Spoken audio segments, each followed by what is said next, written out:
जय हिंद दोस्तों आज मैं आप लोगों को रेशियो और प्रोपोर्शन का मैं एक नया टाइप कराने जा रहा हूं। ठीक है दोस्तों, और वो टाइप को करने के बाद आप लोगों को हर एक सवाल जो होता है उस टाइप का आपको इजी लगने लगेगा। देखिए क्या है क्वेश्चन में दिया हुआ है कि a/3 equal to b/4 equal to c/7 हो तो a प्लस बी प्लस सी बटा में c बराबर क्या वैल्यू होगा। ठीक है, तो देखिए क्या होगा, जब भी ऐसा सवाल आप लोगों को दिखे तो सबसे पहले a का वैल्यू क्या होगा ये पता करना है। तो a का वैल्यू एक तरीका है, आप लोग का बेसिक तरीका क्या है, a/3 equal to b/4 equal to c/7 है। तो ये तीनों के बराबर में हम मान लेंगे k। क्या किए, माना k। ये तो आपका बेसिक तरीका मैं बता रहा हूं। ठीक है, जल्दी में सॉल्व कैसे होगा वो भी मैं बताऊंगा। तो ये देखिए ये आपका हो गया। उसके बाद क्या कीजिए, जब इसके बराबर ये तो इसके बराबर ये तो इसके बराबर ये है, तो इसके बराबर जो होगा इसके बराबर भी होगा और इसके बराबर जो होगा वो इसके बराबर, मतलब सभी एक दूसरे के बराबर है। तो a बराबर 3/3 बराबर k होगा, फिर b/4 बराबर क्या हो जाएगा k, फिर c/7 इक्वल टू क्या हो जाएगा k। ठीक है, तो ये हमारा k हो गया तीनों के बराबर। अब हम क्या करेंगे कि क्रॉस गुना कर देंगे। तो a का वैल्यू कितना निकल गया 3k और b का वैल्यू कितना निकलेगा 4k, कॉमा c का वैल्यू कितना निकलेगा 7k। ठीक है, तो ये हमारा क्या निकला, वैल्यू निकला a b c का। तो हमारा ये रेशियो अगर निकालना है तो हम लोग क्या करेंगे, a b c का रेशियो निकालना है। तो a का 3k है, b का कितना है 4k, उसके बाद c का कितना है 7k।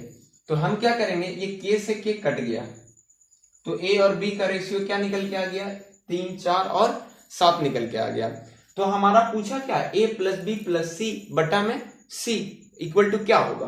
तो हम लोग क्या करेंगे, a प्लस बी का value a plus B plus C का हम लोग बैठा दे ऊपर, 3 4 और 7 है, और c का वैल्यू कितना है, नीचे वाला c का वैल्यू कितना है, c का 7 है, तो ये 7। तो अगर हम इन लोगों को जोड़ें तो हमारा क्या होगा, 7 और ये 7 14 और 7 से अगर हम लोग इसको डिवाइड कर दें तो ये क्या हो जाएगा 2 आंसर हमारा निकल के आ जाएगा। यानी कि इसका आंसर कितना होगा, इसका आंसर 2 आपका होगा। ठीक है, तो ये तो हमारा बेसिक हुआ। ठीक है, बेसिक। अब हम चलते हैं जल्दी कैसे सॉल्व होगा। तो जल्दी इतना जल्दी सॉल्व होगा जितना ये लेंदी दिखने में लग रहा है उससे ज्यादा जल्दी ये सॉल्व होता है। देखिए कैसे, a बटा में 3 दिया है ना, बराबर b बटा में 4 c बटा में 7। ऐसा जब भी दिखे फॉर्मेट, आप लोगों को ऐसा जब भी दिखे तो आप लोग क्या कीजिए, a का वैल्यू 3 लीजिए, b का वैल्यू 4 लीजिए, c का वैल्यू 7। मतलब a के नीचे जो रहेगा वही a का रेशियो हो जाएगा, b के नीचे जो भी रहेगा वो हो जाएगा b का वैल्यू यानी रेशियो, और c के नीचे जो रहेगा वही हो जाएगा। तो देखिए यहाँ पे सेम ही चीज आया, a का वैल्यू क्या आया 3, b का वैल्यू कितना आया 4, c का वैल्यू कितना आया 7।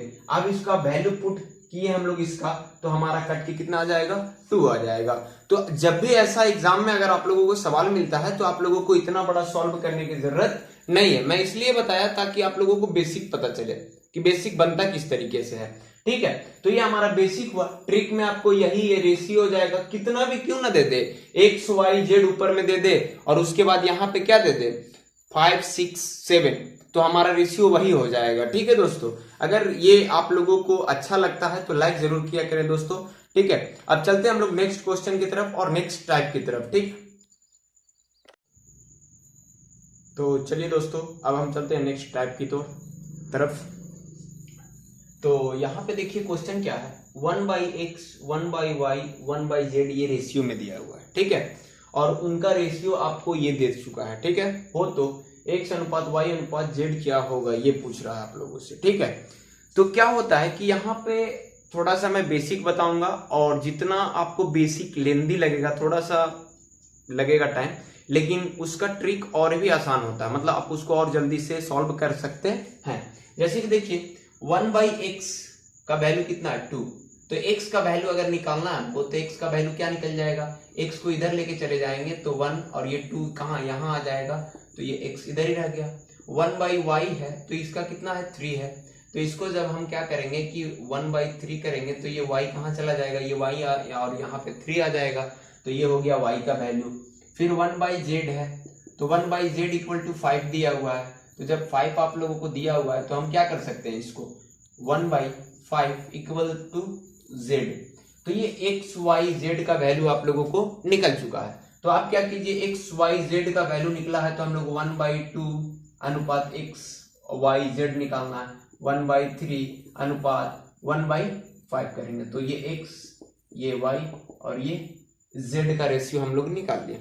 ठीक है, अब हम लोग क्या करेंगे, इसको हम लोग क्या करेंगे, एलसीएम लेंगे, क्योंकि ये रियल वैल्यू नहीं है रेशियो का। तो इसको एलसीएम लेने के लिए हम लोग क्या कर सकते हैं, इसका एलसीएम लेंगे। एलसीएम लेके हम लोग क्या करेंगे, इसका जैसे भिन्न का जोड़ बनाते हैं सेम उसी प्रकार से हम लोग कर देंगे। तो देखिए 2 3 5, तो इसका एलसीएम लीजिए आप 30 आएगा। कितना आएगा, 30। तो 2 से ये 15 बार में, तो ये 15 आप लिख लीजिए। 3 से ये 10 बार में, तो आप 10 यहाँ लिख लीजिए। 5 से ये 6 बार में, 6 आप लिख लीजिए। तो ये हमारा एक्स वाई जेड का रेशियो निकल के बाहर आ गया है। ठीक है, तो आप अगर यहाँ देखिए ये सबसे छोटा रूप होता है रेशियो, तो काट के देखिए, अगर कटता है तो रेशियो छोटा हो जाएगा, और अगर नहीं कटता है तो हमारा रेशियो सेम वही रह जाएगा। देखिए इसको हम लोग करते क्या है शॉर्ट में। देखिए जब भी आपको ऐसा सवाल दिखे, जब भी दिखे आप लोगों को और पूछ दे एक्स वाई जेड या ए अनुपात बी अनुपात सी पूछ दे, और ए 1/a 1/b 1/c दे दे, तो आपको जब भी इस तरह का स्ट्रक्चर में अगर क्वेश्चन मिले तो आप क्या कीजिए, जिसके बारे में निकालना है, जिसको निकालना है, पहले हमको एक्स निकालना है, उसको ढक दीजिए। तो 3 5 15 हो गया। तो देखिए 15 आ गया एक्स का वैल्यू। उसके बाद हमें वाई निकालना है, तो 2 नंबर में वाई है, तो इसको ढक किया, 5 दूनी 10 ये हो गया। तो देखिए 10 आया। फिर उसके बाद हमें जेड निकालना है। क्या निकालना है, जेड। तो हमें किसको, जेड को ढक देना है। तो ये 3 दूनी 6 हमारा हो जाएगा। तो ये देखिए हमारा रेशियो आसानी से निकलकर बाहर आ गया दोस्तों। ठीक है दोस्तों, तो ऐसा क्वेश्चन को आप लोग आसानी से सॉल्व कर सकते हैं। फिर देखिए ये आपको मिला, तो हम लोग जल्दी से करेंगे। तो हमसे ए निकालना है, तो ए पहले निकाल लीजिए। तो ए निकालना है, तो इसको ढक लिया, तो 4 5 20 हो गया ए। तो ए निकल गया। उसके बाद हमसे पूछा क्या निकालें, बी प्लस सी पूछा है, तो हमको बी और सी पता रहेगा तब ना निकालेंगे बी प्लस सी। तो बी निकालना है, तो इसको ढक लीजिए, तो 5 तिहाई 15 हो जाएगा। तो बी का वैल्यू कितना हो गया, 15। उसके बाद सी निकालना है, तो इसको ढकिए, 4 तिहाई 12 हो गया, ये सी। तो ये दोनों को ऐड करेंगे तो ये निकलेगा। तो कितना हो गया, 27। यानी कि ए अनुपात बी प्लस सी बराबर ये हमारा आंसर हो जाएगा। ठीक है दोस्तों, अगर इस तरीके का सवाल अगर मैं अच्छा तरीका से समझा पा रहा हूं, तो आप लोगों को अगर पसंद आ रहा है तो दोस्तों के बीच शेयर कीजिए, लाइक कीजिए और सब्सक्राइब कीजिए। ठीक है दोस्तों, मिलते हैं नेक्स्ट वीडियो में।